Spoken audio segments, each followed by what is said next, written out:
Welcome to the Madison Miller Podcast. Today is Wednesday, October 1st, 2025. We made it to October. All right, we'll go over the playoff results from yesterday, look ahead to today's playoff games in baseball. We have soccer, golf, the NFL Wednesday pick, or bet, MLB power rankings, news and notes, and my best bet. Okay, we will begin with the MLB playoffs. We'll talk about last night's games and then look ahead to today. Obviously, I'll not be giving out a pick for. Maybe we'll give out a live bet for the game going on right now. All right, wild card game one, American League Tigers over the Guardians 2-1 to go up 1-0.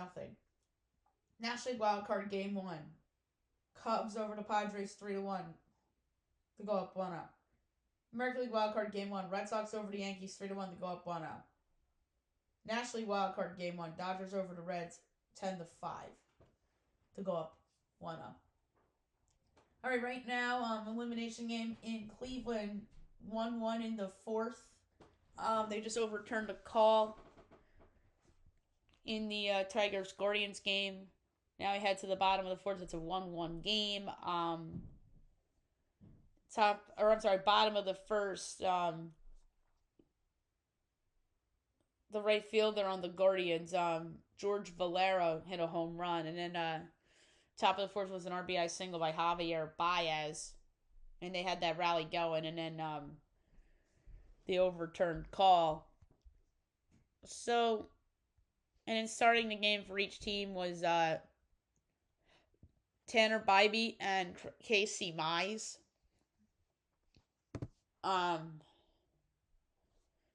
So where the line is right now, it's Guardians minus 170, Tigers plus 132, over under 5.5, overs minus 118, unders minus 112. Tigers plus 1.5 is minus 160, Guardians minus 1.5 plus 188. Jose Ramirez is up right now as we speak. I'm gonna go under 5.5 minus 114 because it's where it feels like it's going. 3 o'clock on ABC we have the Padres and the Cubs. Dylan Cease and Andrew Kittredge. Padres season on the line. Cubs minus 116, Padres minus 102, over under 6.5, overs minus 114, unders minus 106. Padres minus 1.5 plus 154, Cubs plus 1.5 minus 210. I like the Cubs. Or I'm sorry, the Padres at minus 102. Because their season's on the line. I picked them in the series. So 6 o'clock, ESPN, Red Sox, Yankees, Brian Balo and Carlos Rodon. The Yankees are minus 184. The Red Sox are plus 154, over under 7.5. Overs minus 105, unders minus 115. Red Sox plus 1.5 is minus 142. Yankees minus 1.5 plus 118. I feel like this is a Yankee bounce back spot. I don't know if I'm willing to lay the run line or not because it's never easy for them in the playoffs. I really don't want to go over either. But the case for the over is Brian Balo. He's never pitched in the playoffs. Yankees have had success against Balo in the past. But to be safe, I was right about the Red Sox yesterday. I did think it was Red Sox and under. I gave out the Red Sox yesterday. That was a winner. That was like plus 115 or something like that. But the Red Sox, plus 154, and that line is very high. And I think that's trying to tell you something. I'm going to lay the run line with the Yankees, minus 1.5 plus 118. I feel like this is a bounce back spot for them. And I think their bullpen will bounce back, especially if they have a nice lead. 9 o'clock on ESPN, Reds, Dodgers. Zach Little and Yoshi Yamamoto. Dodgers minus 275, Reds plus 225, over under 8, minus 10 each way.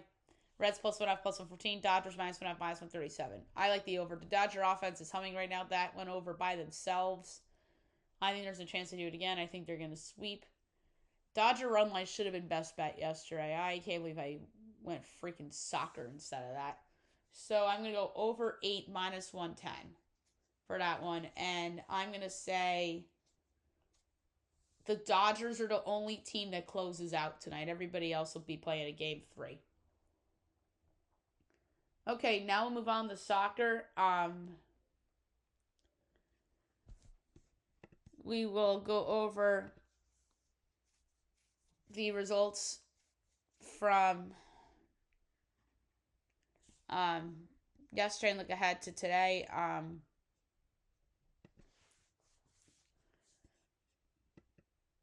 So we'll start with the Champions League. Atalanta over Club Brugge 2-1. Real Madrid over Kairat 5-0. Atletico Madrid over Eintracht 5-1. Bodo Glimt and Tottenham 2-2 draw. Chelsea over Benfica 1-0. Galatasaray over Liverpool 1-0. Inter over Slavia 3-0. Marseille over Ajax 4-0. Bayern over Paphos 5-1. La Liga, Real Oviedo over Valencia 2-1. MLS, Chicago over Miami 5-3. That's crazy that Miami lost at home to the Chicago Fire. ELC, Birmingham and Sheffield Wednesday 2-2 draw. Swansea City over Blackburn 2-1. Ipswich, Bristol City 1-1 draw. Hull City, Preston 2-2 draw. Leicester City, Wrexham 1-1 draw. Stoke City, Middlesbrough 1-1 or 0-0 draw. Southampton over Sheffield United 2-1 and Charlton Derby 1-1 draw. And then women's CONCACAF, America over Orlando 2-0. All right, going on live right now is FK Karabag and FC Copenhagen and Union SG and Newcastle. All right, 3 o'clock, Arsenal and Olympiacos.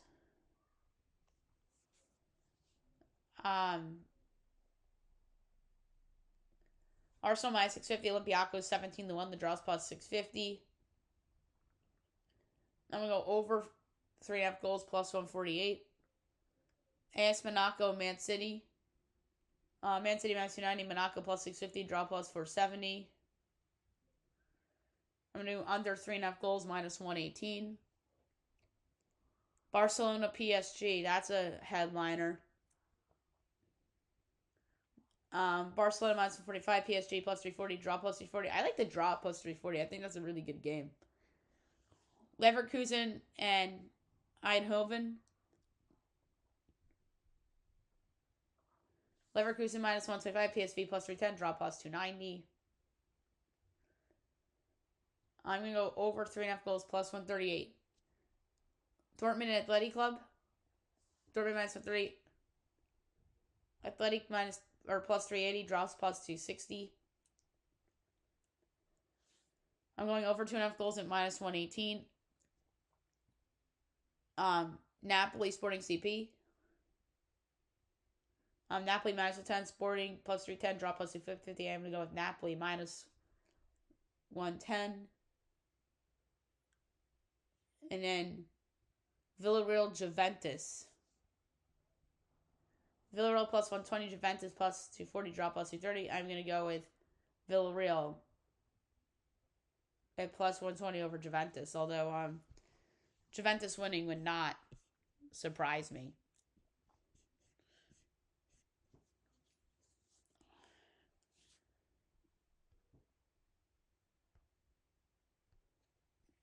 All right, ELC, we have 4 games. 245 Millwall Coventry. Millwall plus 270 Coventry. Even money. Draw plus 240. Going to Coventry. Even money. Norwich West Brom. West Brom plus 225. Norwich plus 220. Draw plus 220. I'm going with West Brom plus 125. Portsmouth Watford. Portsmouth plus 130. Watford plus 210. Draw plus 220. I'm going with Portsmouth plus 130.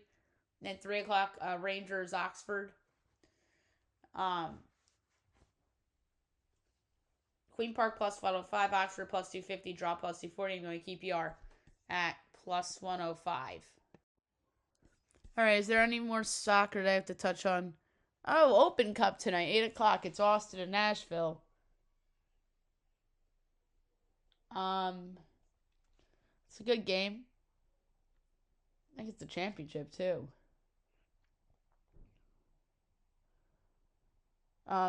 Austin plus 175, Nashville plus 140, draw plus 220. I'm gonna go with Nashville. Or I'm sorry, Austin at home. At plus 175. I'm actually gonna take a home underdog to win. I know Nashville killed Philly in the Open Cup a couple weeks ago, but I like Austin at home. CONCACAF 7 o'clock, Gotham, Washington, 9 o'clock, Pachuca and Alajuelense. And I should say that's women's. And in USL, we have going on right now, El Paso, Oakland. in the first half. El Paso's up 2-0. 8 o'clock, Birmingham, North Carolina. I don't know why that's not posted.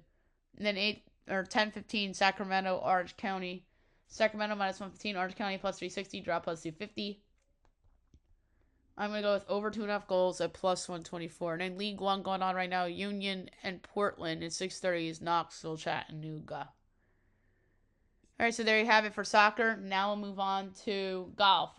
We have a tournament coming up this weekend,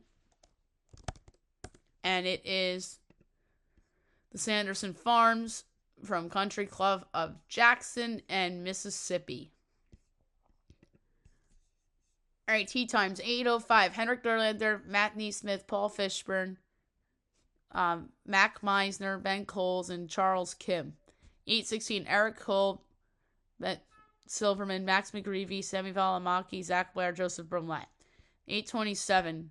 Grayson Sieg, Sam Ryder, Ryan Amora, Kevin Roy, Kevin Sherman, Davis Lipsky. 8:38. Seamus Power, Lucas Hodges, Adam Schenk, Luke List, Adam Hadwin, Peter Malnati. 8:49.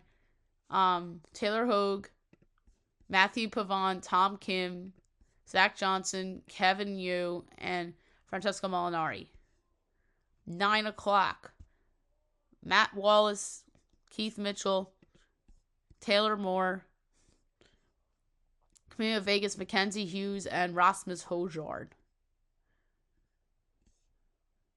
9:11. Raja Campos, Michael Thjorsen, Ricky Castillo, Jackson Suber, Bryce Garnett, Brant Snecker.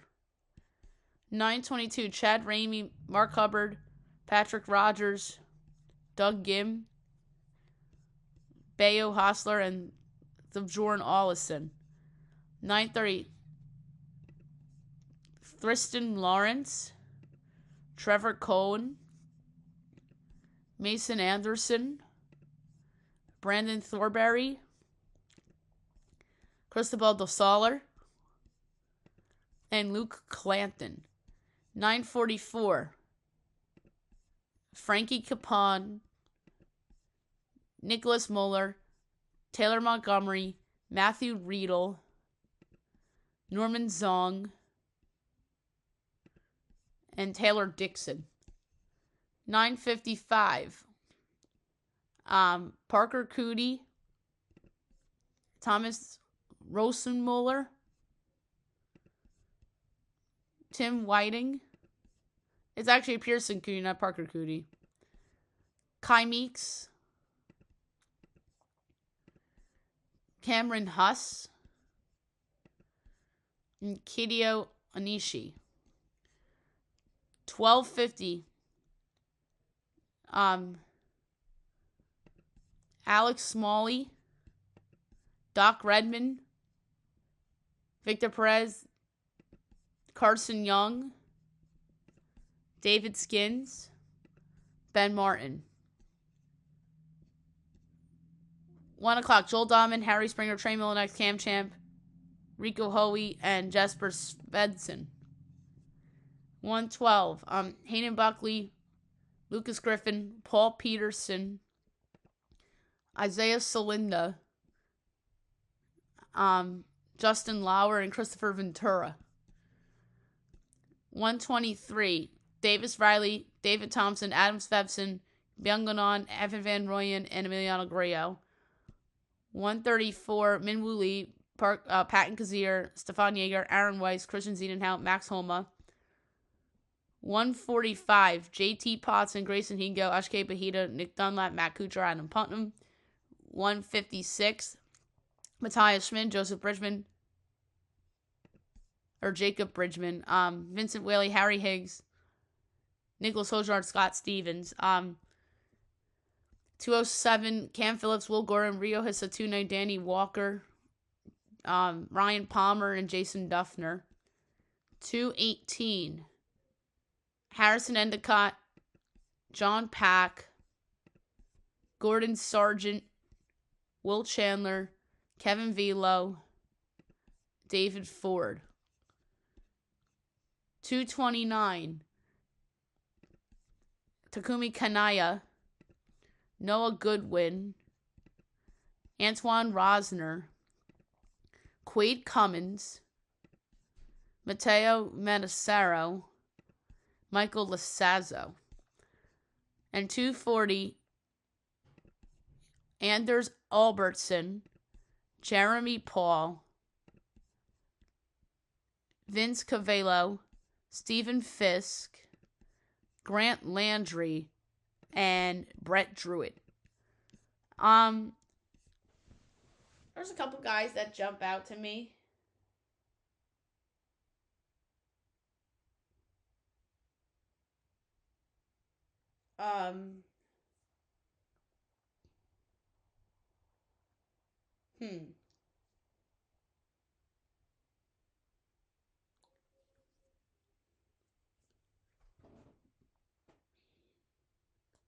This is an interesting one.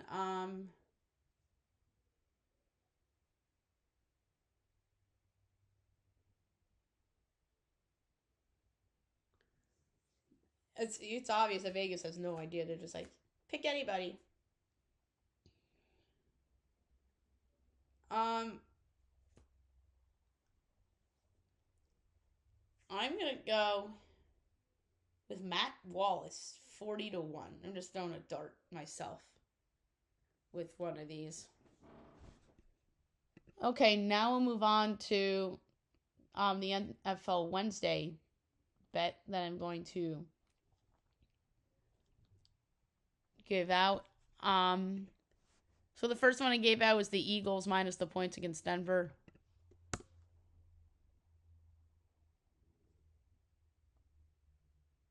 The next one I am going to give out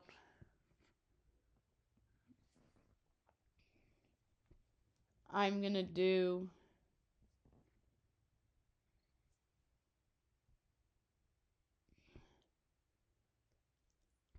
wow, Rams are out to 7 against the Niners. Well, there could be no Purdy. Wow, why is Houston favored against Baltimore? I guess no Lamar. Well, these lines are weird.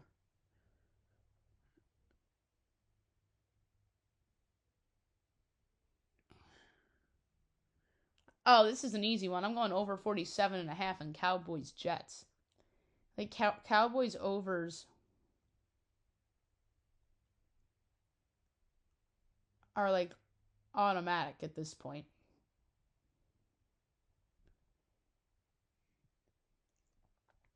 So I'm going over 47.5 Cowboys Jets for the pick that I'm going to give out.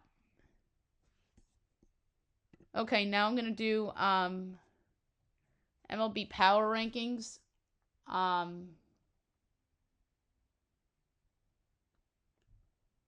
We are going to go from 30-1. And I'm going to do like teams' verdicts for the season. Failure, success, or what you have to do when it comes to the playoff teams. All right, number 30, the Colorado Rockies, failure.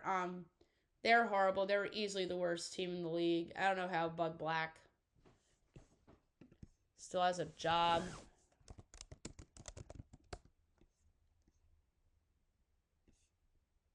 Actually, no, he got fired. Okay.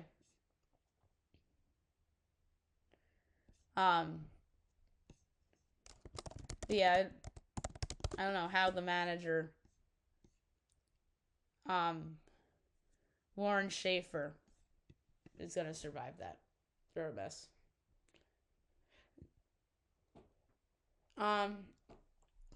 Although they were a little better under him, 36-86 the rest of the way, and then Bud Black only had 5 wins.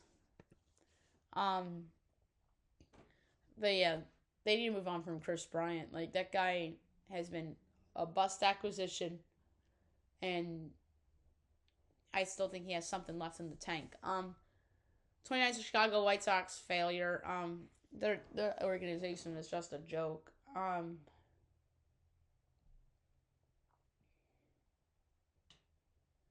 And by the way, the Rockies 43 and 119, the White Sox 16-102.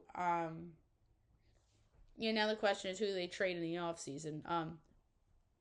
28th Washington Nationals, they went 66 and 96. That's a failure. They haven't been relevant since Juan Soto since Juan Soto was still there, and they probably are going to be selling veterans again this offseason unless they want to go the other way and try to win. But one of these bad teams is going to try to go win. Maybe it's this team, 27, the Pittsburgh Pirates, 71 and 91. That's a failure. A lot of people thought that was like a potential surprise playoff team, or if not playoff team, but surprising team with a winning record or win over 75 games, like a couple other teams I'm going to bring up next. But maybe they continue to blow it up because Skeens is in trade rumors. And he's probably, if he had to do a trade value list, he's got to be in the top 5, if not top 3. I mean, he could even argue he should be number 1. Number 26, the Minnesota Twins. They went 70 and 92. That's I'd say failure. I think they were favored to win that division before the season, which is crazy. And then Rocco Baldelli got fired. And then we'll see what that team does. Maybe they try to put together like a better product next year. 25's Los Angeles Angels. They went 72 and 90. Their season's a failure. Mike Trout just isn't really that good anymore. Like he's always hurt.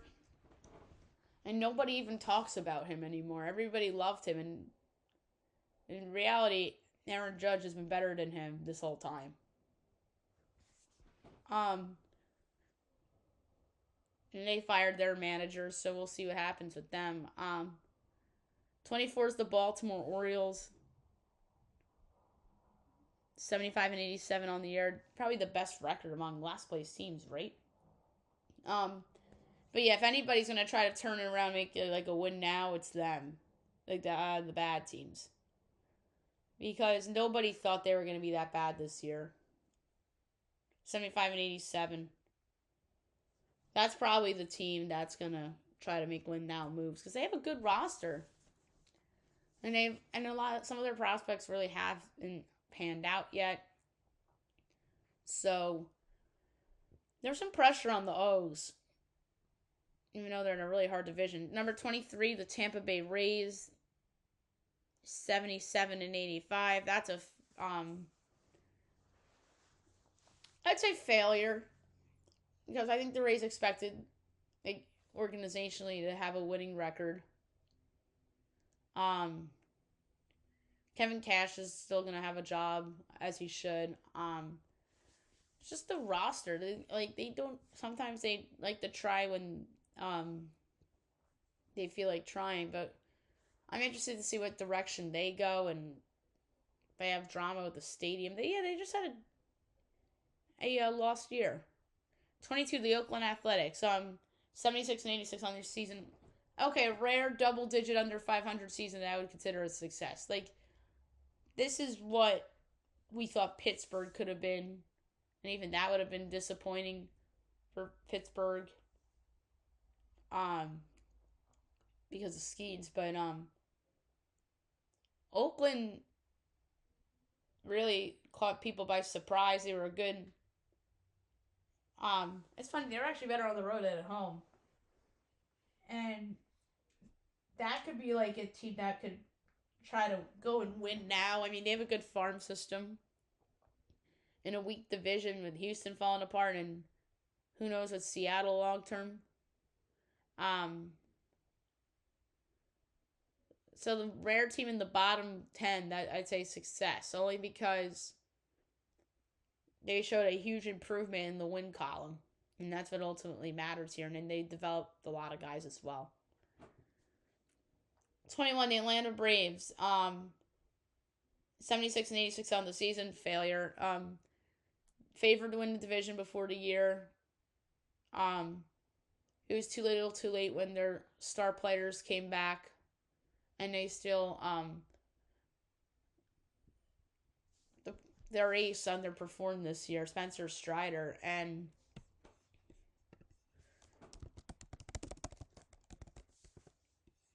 Ronald Acuna this year didn't have a wow season either. And then that's a team that I think is going to try to... It's funny because they had... So they were the year from hell team in baseball this year. There's always one. And it was them. And then the Orioles probably as well. So they'll probably try to make win now moves. Number 20, the St. Louis Cardinals. I almost said Arizona Cardinals. 78 and 84 on the season. Failure. That's not the Cardinal way. I think that should be a team that should be looking at rebuilding. Like, they don't have Paul Goldschmidt anymore. Nolan Arenado's still on the team. They have veterans that I think could help other teams. I think Arenado can help a good team. I really do. And the reason why they keep trying is because they're the Cardinals, and it's the Cardinal way. Everybody loves them. And their manager's coming back. I mean, they weren't supposed to be good this year anyway. I picked them last in division before the season. But Pittsburgh was just worse. Number 19, the Miami Marlins. Congratulations for not finishing the season in the bottom 10. 79-83 on the year. That's another team I would say had a successful season. They are what people thought Pittsburgh was going to be. Young team, a lot of young talent, developing and winning games. I think what helped them, I mean, I hate to say this, but the Nationals being so poor, even the Mets, we'll get to them not living up to expectations, and then same for Atlanta. And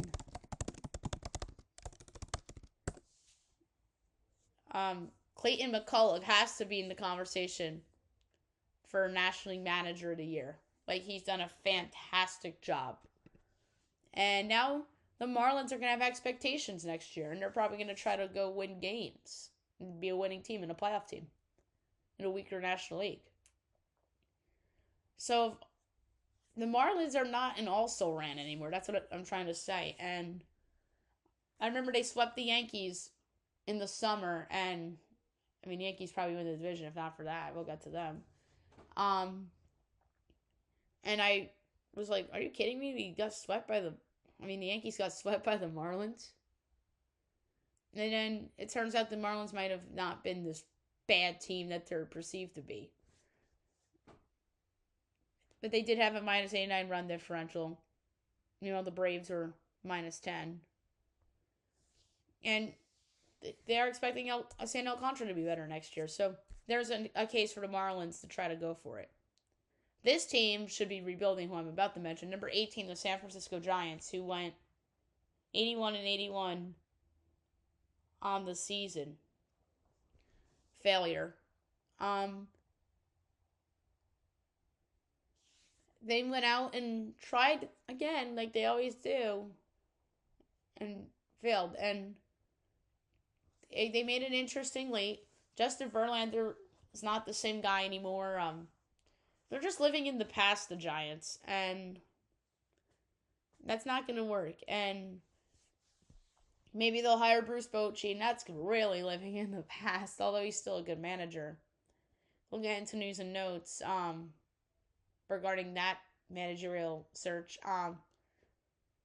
But yeah, they should be blowing it up and rebuilding, and I know Posey is like, yeah, no, not my organization. It's kind of like the Cardinals. They're in like the same spot. Those teams should just blow it up and rebuild. Number 17, the Kansas City Royals, who finished the season 82-80, plus 14 run differential. I think this is a big disappointment. Cole Reagans wasn't great this year. I think he was injured. Yeah, he was hurt this year. That's a problem. They would have been right there with the Tigers and the Guardians if they were healthy. But what happened here is that we overrated their offense. And Matt Quintero, good manager, but that's a hot seat manager next year. Probably. But yeah, huge failure for the Royals. Not making it back to the postseason. Number 16, the Arizona Diamondbacks. They finished 80-82. That's another failure season. They just blew the opportunities that were given to them. And they have a talented team, and they really should be better than what they've been. This is the case with a lot of these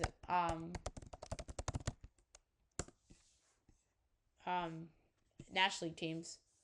So yeah, Torey Lovullo, good manager, but he'll be back. Obviously, he's, I don't think, in trouble because they made the World Series 2 years ago.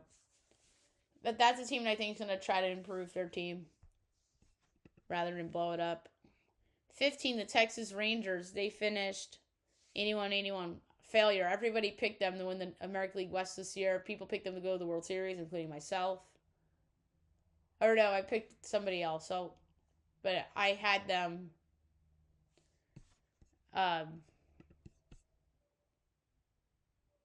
Oh no, I did have them in the World Series. I thought.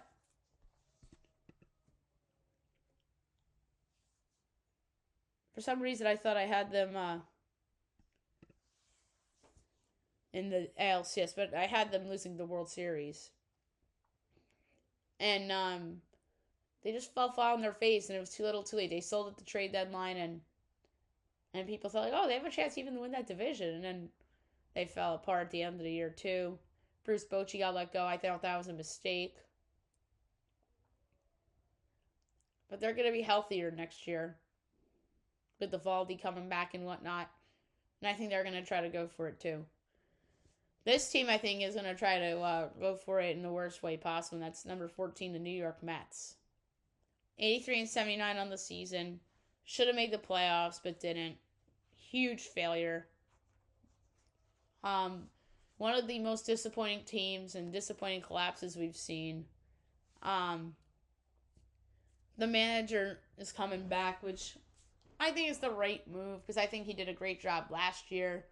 And I think that would have been unfair to can him because of one collapse that wasn't really his fault. It was more on the GM, thinking he's the smartest man in the world, but he's really not. And he just has that good reputation because he had success with a small market Brewers team.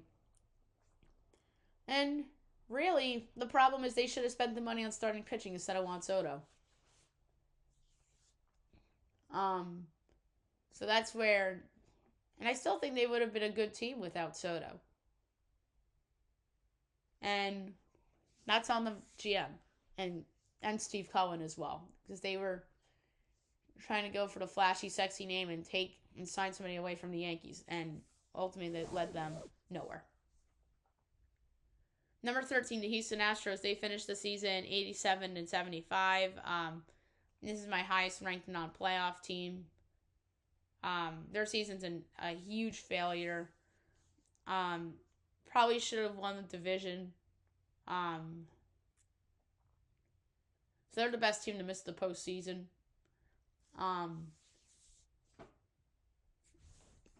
And Joe Espada. But a lot of people are speculating his job security. That's not right. They did have some injuries, and all that. And really, the reality of the situation is that they are just letting go of guys like Alex Bregman, who they could have used. I mean, Justin Verlander, I think, is washed. So, like, that's different. I know they've had some injuries, so I do think Joe Espada should be back. Number 12, the Cincinnati Reds. During the playoffs, their record's 83-79. Their season's a success. They're in the playoffs, and Terry Francona's built a good culture there, and they're developing guys, and Hunter Green's emerged as an ace this year, finally. So, the Reds are a success. Number 11 is the Boston Red Sox. Regular season record, 89-73. For what it's worth, I made this list before these games. That were the game ones. This is regular season based power rankings. So the Red Sox, for me, for their season to be a success, I think they have to get by this Yankees series. Considering you went out and got Garrett Crochet, and you went out and got Alex Bregman, and you're the Boston Red Sox. And I did say the loser of this Red Sox-Yankees series, manager-wise, I think is in trouble, job-wise. And I think it'd be a huge mistake if Boston fired Alex Cora if they lost this series. But we'll see. Maybe they win one of these 2 games and they move on and their season's a success. Number 10 is the Detroit Tigers. They finished the season 87-75. They're 1 on the Guardians right now in the series, but 1-1 in the game bottom of the 6th. Considering expectations, and the fact that a lot of people had them winning the division before the season,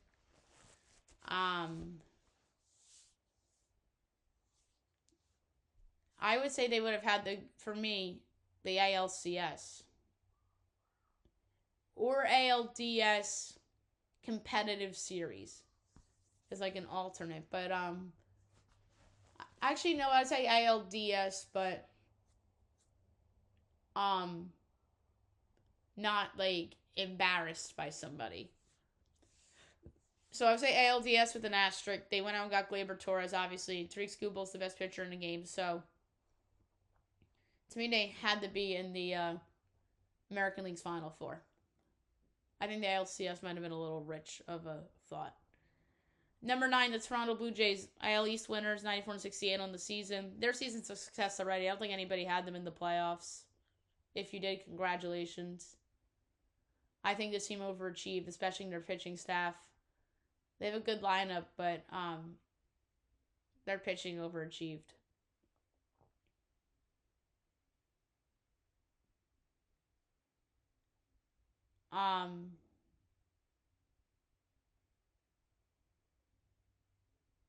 So, yeah, they're a success already, regardless of what happens in the division round. And their big trade deadline move was Shane Bieber, who, depending on how the playoffs go, that might be a mistake by the Guardians. Who are next on the list? They're number 8, 88-74 division champs. I had them ahead of Toronto because of how Toronto finished the season. And how well Cleveland finished the season. So, to me, I would say ALDS because I know nobody picked them really to be good this year, even though they were in the ALCS last year. But to me, at least make the division round. And I understand they don't have Class A and they went on this run. It's a Ewing theory thing for me. But Stephen Vogt did a great job. 7, the San Diego Padres. 90 and 72 on the season. A successful season for me would be the NLCS because of all the moves they made at the trade deadline to improve that bullpen. And they have a star-studded lineup. So, NLCS, or else the season's a failure. Number 6 is the Seattle Mariners. 90 and 72 on the season. Their season's a success already. Nobody picked them to win that division. Everybody had Houston or Texas. And they should be proud of the season they've had in Cal Raleigh, who might win AL MVP. Number 5 is the Chicago Cubs. 92 and 70 on the season. For me, a successful season for them is to make the division round. A lot of people had them winning their division before the year, so division round. Although some may say, oh, their season's already a success, but no. The Cubs are not a surprise team this year. A lot of people picked the Cubs to make the playoffs and win that division. Number 4, the New York Yankees. 94 and 68 on the season. To me, going back to the World Series, or else it's a failure. You could have just talked me in the ALCS before the season because I know Garrett Cole. But Max Fried's replicated what Garrett Cole can do. They should have won the division. They blew a lot. Their bullpen blew a lot of games in the season, and that's why they lost the division. And that used to be the strength of their team. Now it's their weakness, as we saw last night in the wild card game. But yeah, they need to win these next 2 games and win these next couple series, and then we're talking. Last year was a success for them. This year, not looking like it right now, that being down 0-1. And if they lose tonight or this series, or tonight or tomorrow, I think the manager's in trouble. And you were huge favorites in this series, and you lose to your division rival at home. That should be sayonara. Meanwhile, if Boston lost the series, I think Cora's in trouble, but I don't think they should fire Cora because that's typical freaking Red Sox of them to do that, who are dysfunctional. And I think the Yankees are a dysfunctional organization, kind of, too. I mean, they kind of been since George died, but that's another story for another day. But I mean dysfunction in terms of fans and what they demand rather than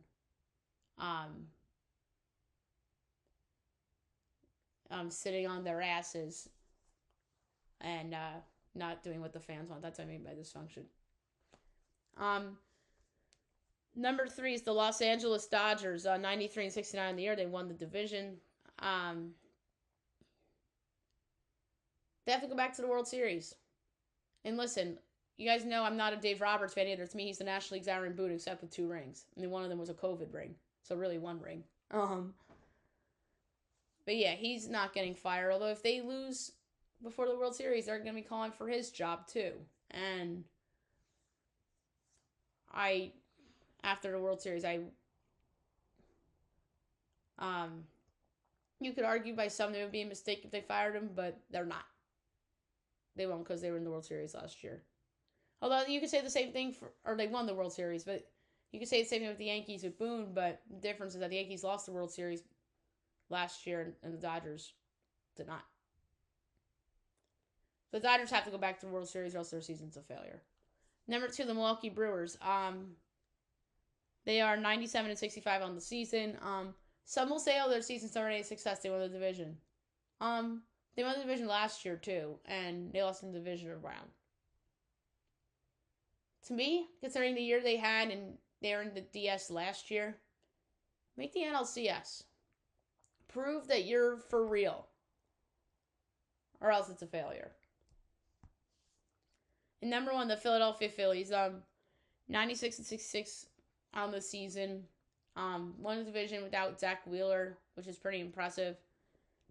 They ran away and hid in that division later on the season. To me, they have to go to the World Series too. Um, and that is without Zach Wheeler. But I think their pitching staff has proven, like the Yankees pitching staff has kind of proven to do it without him. And if the Phillies more so than the Yankees, because I think if Garrett Cole is healthy, the Yankees win the division by 5 games. And with the Phillies with Wheeler, probably they probably would have won it by 13 or even if not more. But yeah, because of their offense, and I think their offense can hit on against anybody, and I think they're the best offense left in the playoffs. I mean, the Dodgers might have something to say about that, but I think the Phillies have the best offense left in the playoffs, and you can make a case even without Zach Wheeler, they have the best rotation left in the playoffs. Their bullpen, I really don't trust some of the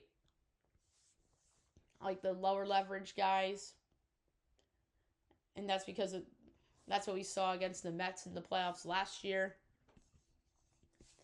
But yeah, the Phillies to me are World Series or bust too. All right, so there you have it for the power rankings. Now we'll move on to the news and notes for today. That was a long one. I was just venting about teams. So Lamar is week to week with the hamstring injury, so it looks like he's not going to play against the Texans. But meanwhile, Jaden Daniels is cleared to play after his knee injury. Trey Benson's going on the IR, but expected to return this season. That's not great for Arizona.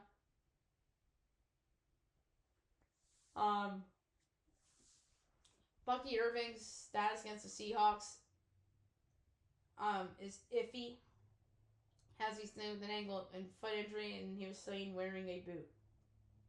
Braylon Allen likely going on the IR as he seeks additional options with the sprained ACL.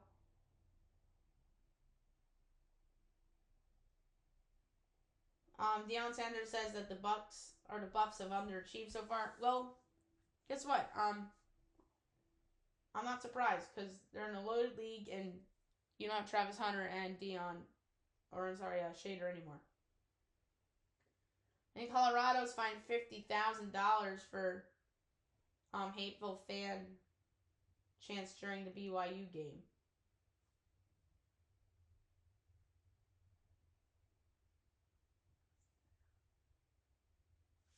So another managerial change. We didn't even talk about this in news and notes. Brian Snicker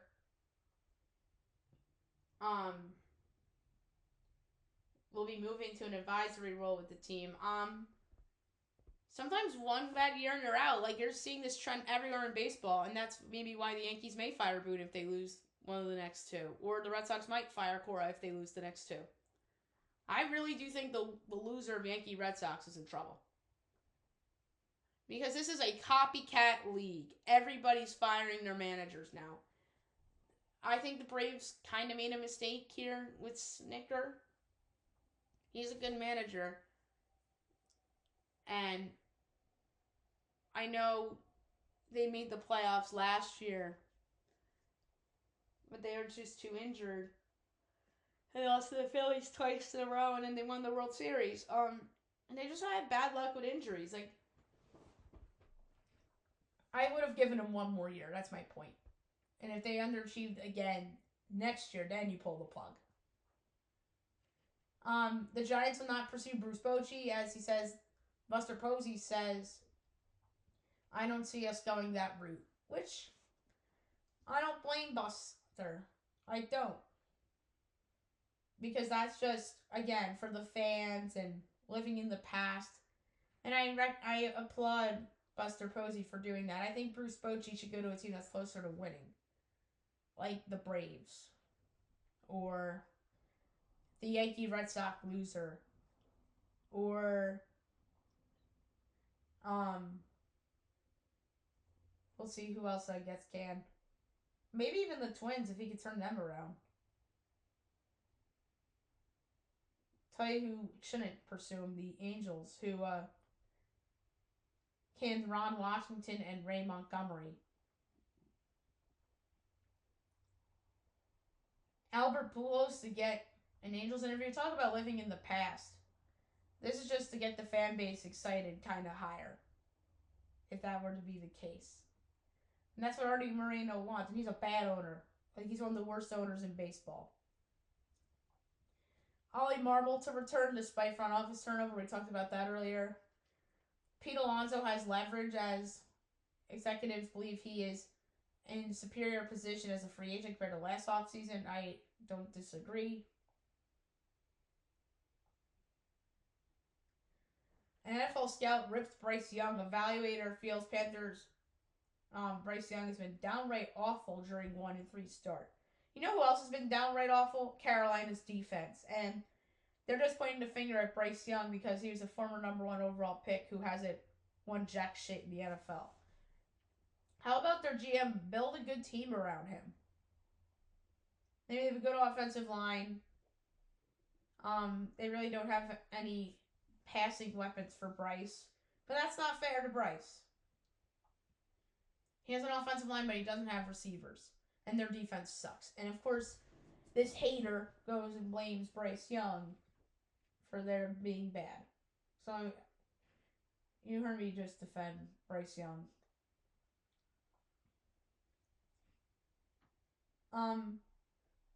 Former Avalanche defenseman Eric Johnson is retiring. 2006 #1 overall pick.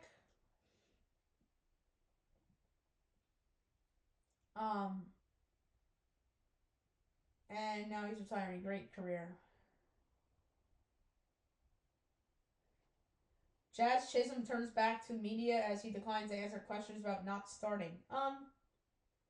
This is what I don't like about Jazz Chisholm. He's a cocky, arrogant, selfish player that's all about me, me, me, me. He's a good player, but off the field, like, he's cocky and arrogant, and he's all about himself and not about the team. And he's playing tonight. And I think part of the reason why they sat him was because he suffered a hand injury over the weekend against Baltimore. So that's what I really believe that's part of why they sat him. And they didn't want him starting against the lefty in Crochet.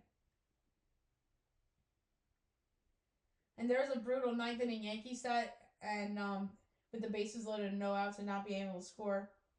The other team to do that was the 08 Phillies. Oh yeah, the 08 Phillies won the World Series. And they're all saying that's a bad stat. It is a bad stat, but the 08 Phillies were in that stat as well, which is very bizarre. You would not have guessed that about the 08 Phils. Dylan Gabriel will start in London against the Vikings on Sunday instead of Joe Flacco. I think it's the right call. See what the kid has. And the Giants going to Jackson Dart is what gave them some inspiration.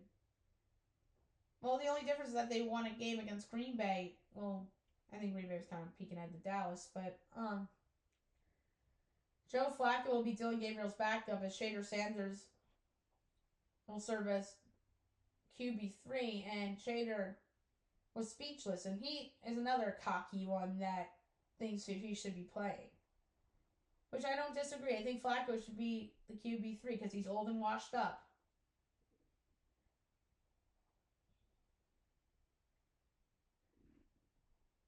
So, Oregon transfer running back Mekhi Hughes to redshirt after joining Ducks this offseason from Tulane.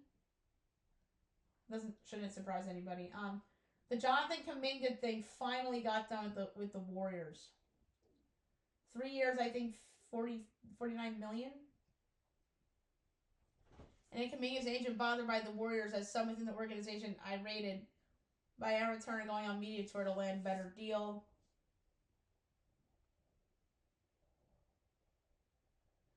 Steve Kerr's unbothered about a new deal as he's comfortable going into the final year of contract without extension talks. If they have a bad year, I wouldn't be shocked if they parted ways. I think that would be a huge mistake. He's a fantastic coach. I think he got a lot out of the Warriors last year. and they weren't as talented as they've been in the past.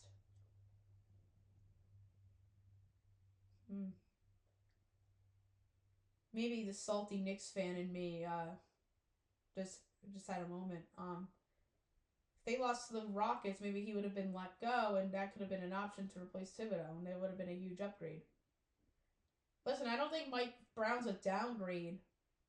I think he's a good coach, and I think he got a raw deal in Sacramento and in Cleveland and the Lakers.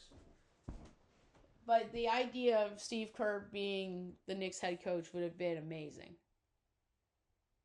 So there are going to be some teams like the Knicks and whatnot that might have some regrets if Steve Kerr in this extension doesn't get done.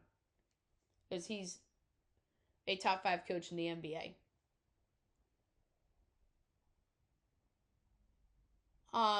So Luke Hughes got an extension from the Devils on 7 years, $63 million altogether. That's a big extension for him. Durant's camp optimistic about an extension with the Rockets, which would be a big deal. I saw the NBA's top 100 on ESPN. I don't know why Kevin Durant's in the top 10. I mean, maybe because of the situation, he will be a top 10 player, but to me, LeBron James is still a better player than Kevin Durant. And I don't think either of them should be in the top 10. And both of them are ahead of Jalen Brunson, which is disrespectful to Brunson.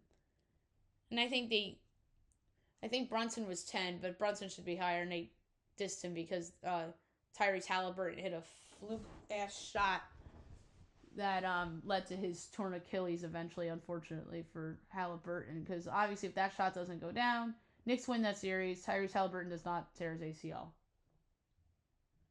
So, Bill Schmidt stepped down as the GM of the Rockies. Probably the right move, because they've just been awful. Kelsey Mitchell exited the game last night against the Aces due to a leg injury. The Dallas Wings fired Chris Cocklings. There's a lot of drama in the W with the Lynx leadership. Kathy Engelbert disheartened by Lynx stars' comment on league leadership.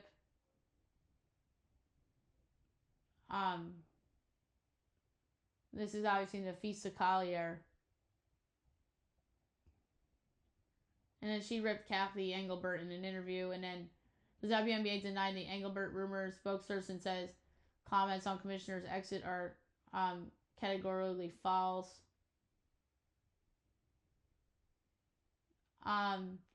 So yeah, the Kuminga deal, 2 years, $48.5 million. I thought it was 3 years.